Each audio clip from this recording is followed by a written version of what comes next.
Hey guys, welcome to my channel. My name is Dhruv Rao and today we're talking about how to build a healthy relationship with nutrition and stick to your diet and getting healthier. So before we get into things, I just want to make some things clear. I am not a nutritionist.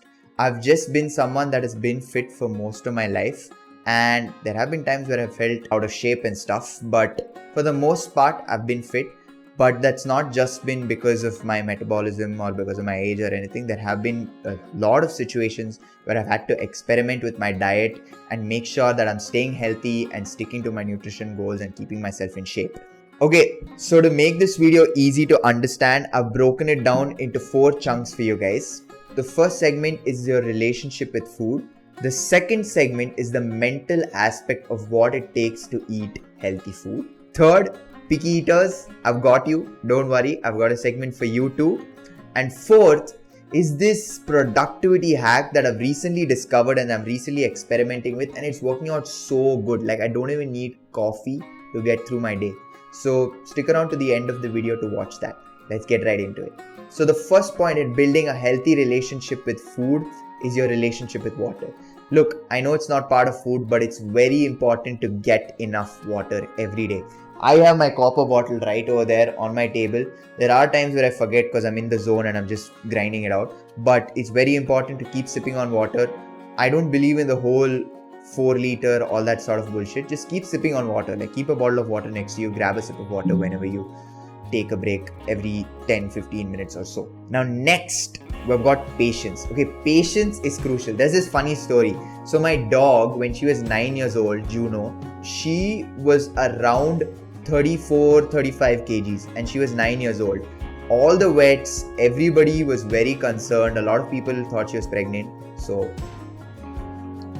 if you know, you know. But it was very concerning for us too, because she was supposed to be around 25-20 kgs, and for a 9-year-old dog, she was way overweight. So I got her on a diet. I didn't change anything, not her walking schedule, not the amount of exercise, nothing. I just got her on a diet, and sure, it was difficult for her, but in 2 years, she's 11 years, she turned 11 in Feb, and guess how much she weighs now? 20 kgs. She lost, not even 20, she's 19 kgs. She lost 14-15 plus kgs. And funnily enough, once she did this transformation, my mom and a few of her friends and few people were asking me, like, how did you do it? Could you please come up with a plan for us and do the same thing for us?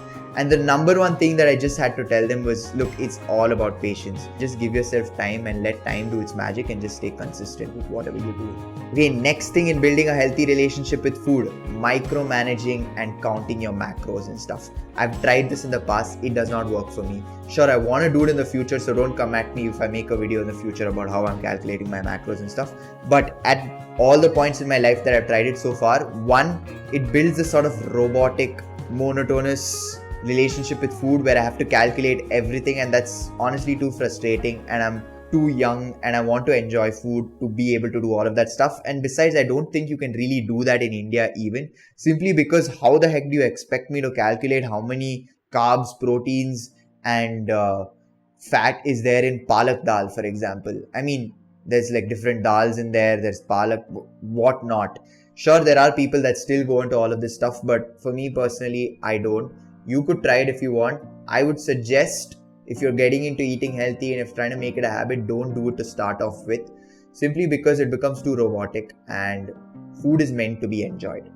Okay, so the next point is eating junk and being too hard on yourself.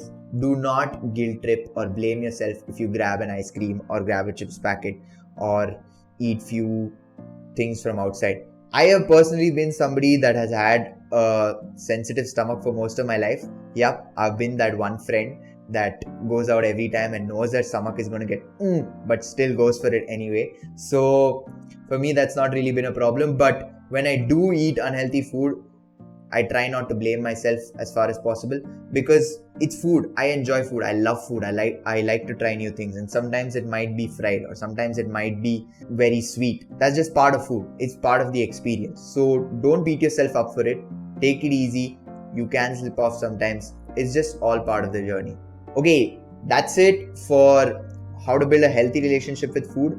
Next, we've got the mental aspects of what it takes to eating healthy. This video is going to be more focused on the mind and what it takes to be healthy and eat healthy more than the whole nutrition part of it. There's a lot of videos on there. You can literally just Google it and you'll get all the information you need, in general at least. But the mental side of things, there's not a lot. So I've got you covered. So the first thing is training your mind to be invincible. I remember it was post-COVID around that time where I spent like around 2 or 3 months where I would just eat chicken, boiled chicken breast, and white rice. I'd probably toss some garam masala in there, salt, chili powder, and pressure cook it together and put some curd on there. That's it. Done. That was my meal 2 times a day. Breakfast, I'd probably eat something else, one masala dosa or something I'll pop. But 2 times a day for 2 months straight, I would just eat that. Now going into it, I knew what I was doing. I was building myself or my mind to break the shackles of cravings. I don't have cravings anymore. There have been months where I've gone without eating any sugar, any sweet, and this is coming from a guy that has a very huge sweet tooth. Put yourself through that. You don't have to be that aggressive. You could do subtler things where you distance yourself from junk and you sort of train your mind. It's sort of like fitness itself. You're training your mind, you're building callus. By doing so, I don't have cravings anymore. So you could try the same thing or something different, but that shit worked.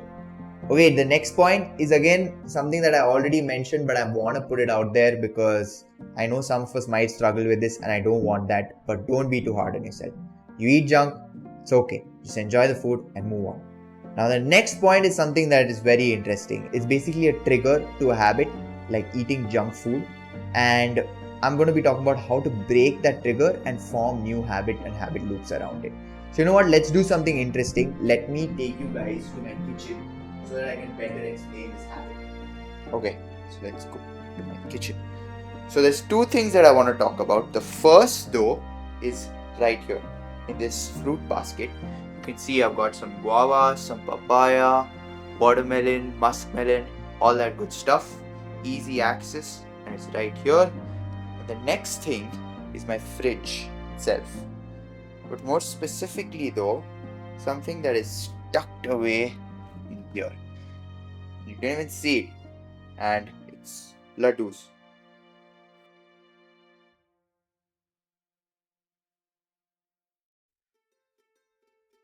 Now 2 very important things that are happening there. One is the vegetables and fruits are in very accessible places. They're right there. Like literally I just walk into the kitchen, I probably turn left and boom, I see my fruits over here and I see my fruits in another cabinet, wherever it is.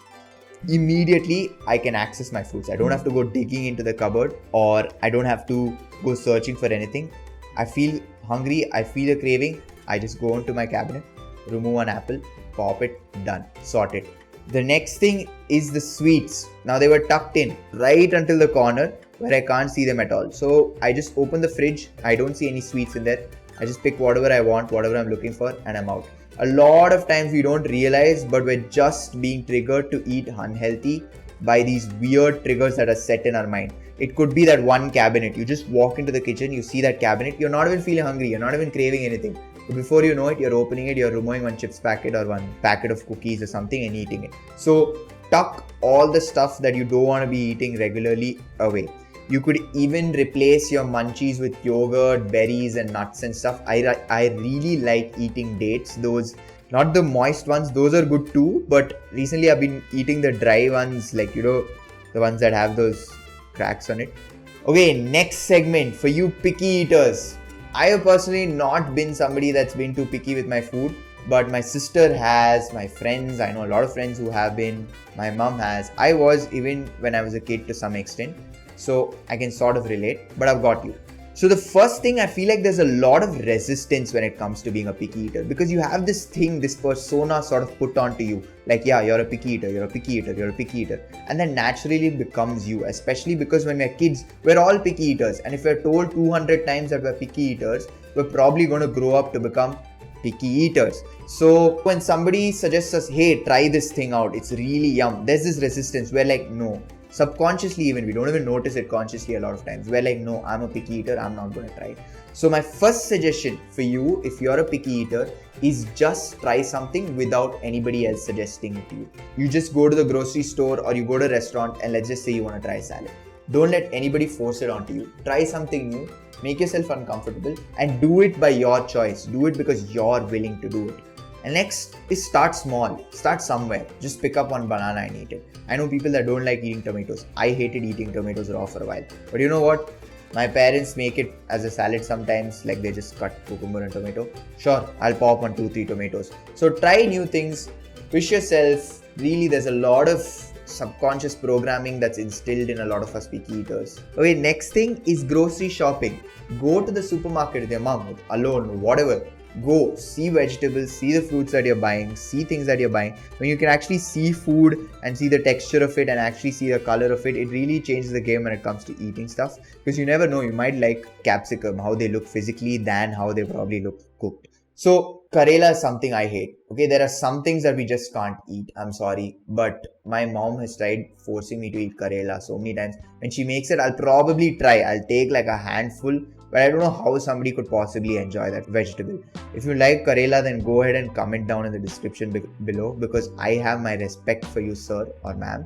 That is one bitter vegetable. So try that. But to be honest, with Karela, I could never do that. I don't know.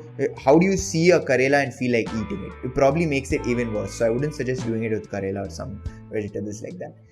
Okay, next, the productivity hacks. So I've been doing this for the past month or more than a month, probably 2 months now, and it's really helping. It's a game changer. I don't need coffee. I can just get into the zone as soon as I'm done with my workout and freshening up and all that stuff. So the first point is eating breakfast late. I usually eat my breakfast around 8ish, but what I've been doing recently is I push my breakfast to around 10:30, as late into the day as possible. The later, the better. Because a lot of times what used to happen when I would have my breakfast at 8, I would feel this heavy snooze. Like I would just feel like I have to take one power nap or I have to drink one coffee around 9ish, 10. So when I'm pushing my breakfast late, I don't know what is happening. It's sort of similar to intermittent fasting, but you're pushing intermittent fasting even more into the day and even into the evening in some cases. But for me, this really works, delaying my breakfast. And another thing is not eating anything sweet for breakfast. So no sugar, no fruits. I really loved eating fruits in the morning with my breakfast, but I've been trying without it and I can feel my energy levels, my productivity is just through the roof. There's a video by Andrew Huberman about it even. So that's where I picked it up from. I would highly suggest doing these two if you want to stay productive and be healthy. Okay, that's it for this video, guys. If you do not follow me on Instagram, Twitter, and my newsletter, please do go and do so, because again, question things, because my Instagram is more different content. It's focused more on flashy stuff, shorter form videos. If you're not interested in these long form videos, go ahead and subscribe to me on Instagram. I'll have it linked down in the description below. Twitter is basically what I'm learning throughout the day, productivity hacks, quotes that I come up with from thin air, or quotes that I read somewhere, or things that I find interesting. Just basically very raw stuff of what I'm seeing, what I'm understanding on a daily basis. And my newsletter is story-based stuff of productivity and learning and development and self-growth. So if you're somebody that cannot watch videos, then go ahead and read my short story-based format. That can really help you grow too. If you haven't watched my previous videos, part of a series called Consistency, do go and check it out below. Once you watch the rest of the videos, you'll really see how everything is tying along together. There's a flow, there's a sequence to all of it, and if you want to transform your 20s, then you need to start from the first video. That being said, my next video is gonna be about staying consistent with working out. Eating healthy is probably more important than working out. That's why this video came before that. But my next video is going to be staying consistent with working out, and I'm really excited about that video. But that's it for this video, guys. Also, a quick appreciation for Powerful Soul, Harry Kumar. I'm really grateful for you guys. And I know I'm not that far into my journey, but you guys have been there. Powerful Soul for sure, I know, has been there from the beginning. So thank you guys for watching all of my videos. And to the new ones to the family, welcome. Please do subscribe and stay tuned for the next video. Until then, bye.